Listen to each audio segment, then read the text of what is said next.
नमस्कार, आप देख रहे हैं रिपब्लिक बिहार और मैं हूं चंदन कुमार। चुनावी सरगर्मी तेज हो गई है और हर तरह के हर विधायक अपने अपने क्षेत्र में दौरा कर रहे हैं।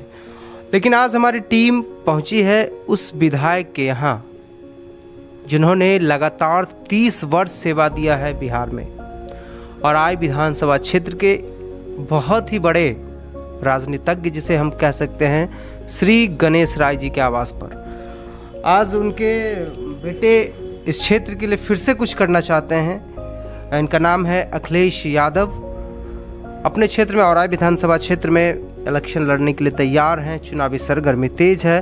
लगातार सभी विधायक, हालांकि अभी विधायकी के लिए बहुत ही बड़ी अपॉर्चुनिटी आ गई है। ये कोरोना महामारी हो या फिर बाढ़ विभीषिका हो, इसमें हर तरह के विधायक, जैसे बहुत सारे लोगों की कमेंट आती है फेसबुक पे, देखते होंगे कि ये बरसाती मेंढक हैं। लेकिन उस तरह से अगर उस नज़रिया से देखें तो बहुत ही दूर और बहुत ही भावी उम्मीदवार के रूप में अखिलेश यादव औराई विधानसभा क्षेत्र के लिए, खासकर इनका घर औराई में ही है। औराई बाज़ार से लगभग 100 मीटर की दूरी पर इनका आवास है औराई विधानसभा में, और ये गढ़ के प्रत्याशी हैं। आज तक औराई विधानसभा में एकमात्र श्री गणेश राय जी थे जिन्होंने अपने घर पर, आवास पर रहकर लगातार 30 वर्ष सेवा दिया है। आज इनके बेटे हैं हमारे साथ, उनसे हम बातचीत कर रहे हैं। लगातार हमारी कैंपेनिंग चल रही है सभी विधायक कैंडिडेट से। सर, आपका पहले स्वागत है रिपब्लिक बिहार। जी धन्यवाद आप सबों को। जी आपका भी सर धन्यवाद, कीमती समय आप हमें दे रहे हैं। जी जी, हालांकि चुनावी एजेंडा है, आप क्षेत्र में रहते, हमारे कारण आप अपने घर पे हैं। सर, पहला मुद्दा अभी जो चल रहा है, आप इलेक्शन की तैयारी कर रहे हैं, लगातार आपके पिताजी सेवारत हैं औराई विधानसभा क्षेत्र को 30 वर्ष विधायक बन के सेवा किया है उन्होंने। अब आपका भी मोटिव है कि मैं भी विधायक के पद पर आकर सेवा करूं, तो ये कहाँ तक, क्या एजेंडा है आपका, क्या करेंगे आप औराई विधायक अगर आपको बनाया जाता है? देखिए, सबसे पहले तो जो शोषित वंचित है उसको हक दिलाना मेरा सर्वोच्च प्राथमिकता रहेगा। जैसे कि अभी 15 साल से जो अफसरशाही है, अफसरशाही और बिचौलिया का जो वर्चस्व है उसको समाप्त करना है। जो निर्माण कार्य जो आपके गांव में भी रोड, पुल, पुलिया, चाहे किसी भी योजना का हो, जिसमें लूट खसोट जो हो रहा है, काम के नाम पर लूट खसोट है, उसको मैं इंजीनियर भी हूँ, उस इंजीनियर के नाते जब अपने इर्द गिर्द जो विकास का काम देखता हूँ और उसमें जो गुणवत्ता विहीन काम होता है उस पर हम रोक लगा के गुणवत्तापूर्ण काम जो है अपने क्षेत्र के जनता को दिखाएंगे कि गुणवत्तापूर्ण काम ऐसा होता है। अगर आपके क्षेत्र में, हालांकि ये औराई विधानसभा बड़ा ही पिछड़ा क्षेत्र है, इसके लिए मतलब लोगों में आप जा रहे हैं, कैंपेनिंग कर रहे हैं, ये आपकी अपनी छवि से आप चुनाव लड़ेंगे या फिर आपके पिताजी की छवि से आप चुनाव लड़ना चाहते हैं? देखिए, अगर हम मेरे न चाहते हुए भी मेरे पीछे मेरे पिताजी की छवि है और रहेगी, इसको मैं नकार नहीं सकता हूँ। लेकिन अपने प्रयास से हम औराई PSC में लगभग 2 करोड़ का एक्सपायर्ड दवाई पकड़वाया था, जिसमें औराई के आम आवाम का अपार सहयोग मेरे साथ था। इसमें सरकार के द्वारा प्रताड़ित करके मेरे 3 साथी को जेल भेजा गया और अन्य मुझे मुख्य अभियुक्त बनाया गया और 200 अन्य को भी अभियुक्त बनाया। ऐसा क्यों? ये आपने 2 करोड़ रुपए की दवा यहाँ के PSC से, फिर से रिप्लाई हो जाएगा। आप जो आपकी छवि की हम बात कर रहे थे, आप अपने पिताजी के दम पर लड़ना चाह रहे हैं या अपने दम पर, तो आपने कहा कि हम 2 करोड़ की दवा, आपका ये पहला कार्य है समाज सेवा में, आपने पहला कदम उठाया जिसमें औराई PSC में 2 करोड़ की आपने दवा पकड़वाई।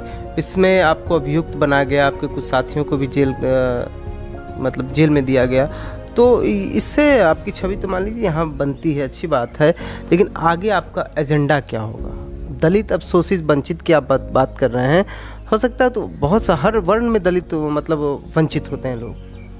मैं दलितों की बात ना करूं तो मतलब आप किस क्राइटेरिया से आप दलित, शोषित और वंचित कह रहे हैं? देखिए, जो आदमी, कोई जातिगत दलित की मैं बात नहीं कर रहा हूं, जो गरीब है, जो वंचित है, जिसका सुचारू ढंग से काम प्रखंड में नहीं हो रहा है, जिसको सुचारू ढंग से जिसका काम होना चाहिए, चाहे राशन हो या कोई भी लाभ, चाहे वृद्धावस्था पेंशन हो, चाहे जो सरकार के नियम के अनुकूल जिस लाभों को लाभ मिलना चाहिए, जो अब तक वंचित है या उसको वंचित किया जा रहा है, या वो किसी जाति किसी समाज से हो, उसका मैं हक दिलाने का काम आप करेंगे और लगातार आप कर भी रहे हैं। अब मैं आपको आता हूं कि अब आप किस पार्टी से आना चाहते हैं। हालांकि आपके पिताजी लोक पार्टी से भी थे, उसके बाद जॉर्ज फर्नांडिस जी के साथ थे, कर्पूरी ठाकुर के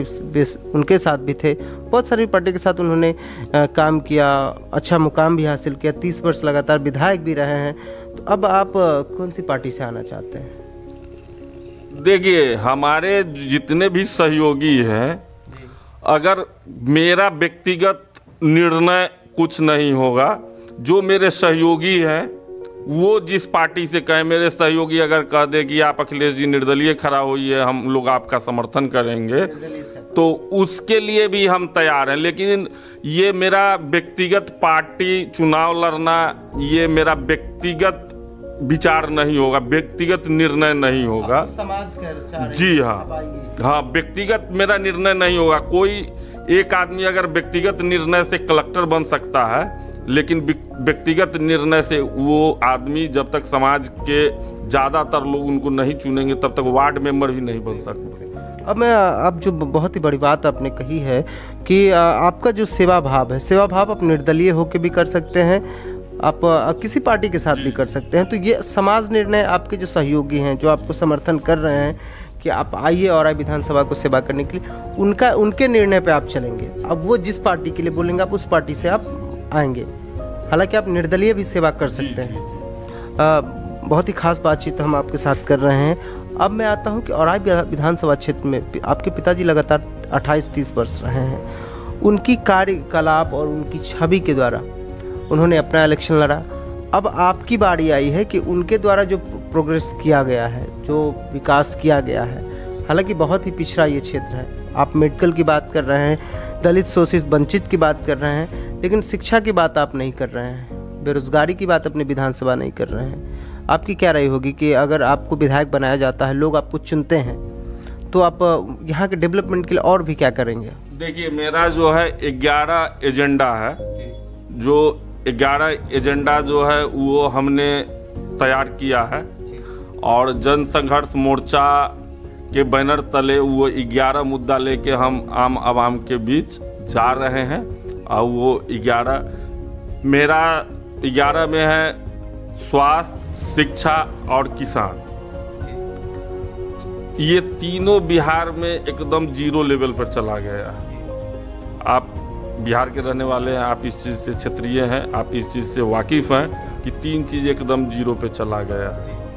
और इस चीज़ को एक अच्छे मापदंड पर लाना मेरा प्राथमिकता रहेगा। हालांकि अगर मैं बात करूं किसी विधायक की जो अभी वर्तमान विधायक हैं, तो उनके लिए आप कुछ कहना चाहेंगे? जो उन्होंने क्या किया है अब तक, आपके नज़र में तो होगी, आप विधायक कैंडिडेट हैं, आप भली भांति समझ सकते हैं, एक आम जनता से अच्छा समझ सकते हैं, उसके लिए आप क्या कहना चाहेंगे? देखिए, किसी आदमी का मैं व्यक्तिगत रूप से विरोध करना नहीं चाहता हूं, और न भविष्य में मैं किसी का व्यक्तिगत रूप से विरोध करूंगा। मेरा ये है कि आपने आम आवाम के लिए क्या किया, वो आपको आम आवाम जो औराई के वोटर हैं, वो आपको इस चीज़ का अच्छे से जवाब देंगे कि वो आम आवाम के लिए क्या किए हैं। और सिर्फ औराई की ही बात मैं नहीं कहता हूँ, बिहार में विधायक आवास जो है लगभग 150 आवास को तोड़ दिया गया एक साथ, और 150 आवास के एवज में विधायक को 35,000 रुपया सिर्फ आवास भत्ता के रूप में मिलता है। इस पर जो माने बिना घर किराए पर लिए सरकार से जो आवास भत्ता के नाम पर जो 35,000 दोहन कर रहे हैं, ये कहीं से उचित नहीं है। और ये मैं अपने मन ग्रंथ बात नहीं करता हूँ, मैं RTI के माध्यम से इसका मैं ये मंगवाया हूँ।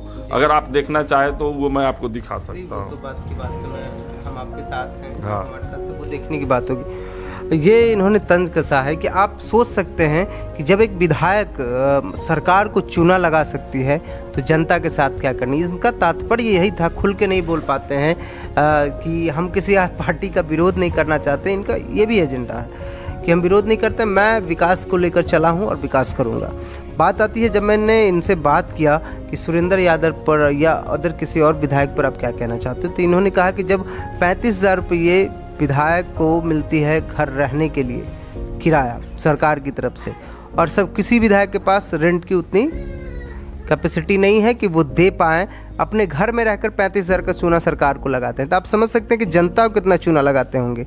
आगे भैया बात करेंगे कि अब आप जो अब क्षेत्र में जा रहे हैं तो आपकी क्रियाकलाप क्या होती है, कि किस तरह से आप लोग अभी तो जो लगभग 18 जुलाई से जो बाढ़ जो देख रहे हैं उस बाढ़ का मैं मुआयना कर रहा हूं, देख रहा हूं, लोग से पूछ रहा हूं कि आपकी क्या क्षति हुई है। देखिए अभी मैं गलत तो नहीं बोलूँगा, मैं गलत आश्वासन किसी को नहीं देता हूं कि व्यक्तिगत रूप से मैं आपको कुछ मदद करूंगा, लेकिन ये है कि सरकार के तरफ से अगर लाभ मिलने वाला है तो उसमें मैं भरसक प्रयास करूंगा कि उसको लाभार्थी को लाभ मिले, कोई आदमी वंचित नहीं रहे।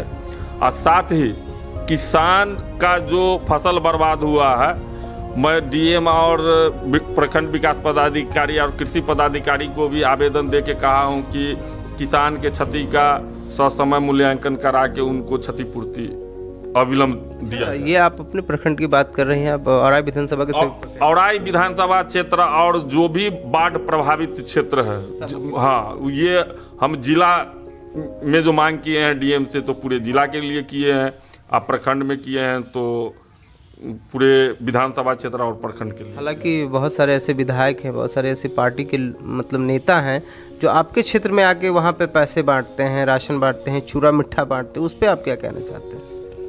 क्या वो वोट खरीद रहे हैं या फिर वोट बना रहे हैं या फिर सेवा कर रहे हैं? देखिए पैसा बांटने से तो ये सेवा की भाव नहीं होगा। अगर आपको दवा की ज़रूरत है तो दवा चाहिए, पैसे नहीं लो। पैसा तो ये माने एक ठगने का, अगर बच्चा रो रहा है तो उसको एक टॉफ़ी दे दीजिए बच्चा कुछ देर के लिए, लेकिन ये जो है परमानेंट सलूशन नहीं है। ये अखिलेश यादव हैं, गणेश राय जी के बेटे और औराई विधानसभा क्षेत्र के प्रत्याशी बनकर इस बार उभर रहे हैं। लगातार कार्य कर रहे हैं, अपने क्षेत्र में चुनावी दौरा कर रहे हैं, लेकिन किसी पर तंज कसने के लिए तैयार नहीं है, सिर्फ विकास की बात कर रहे हैं। अभी आपने सुना बहुत सारी ऐसी बात है। कैमरामैन निशान ठाकुर के साथ चंदन कुमार, पटना ब्यूरो।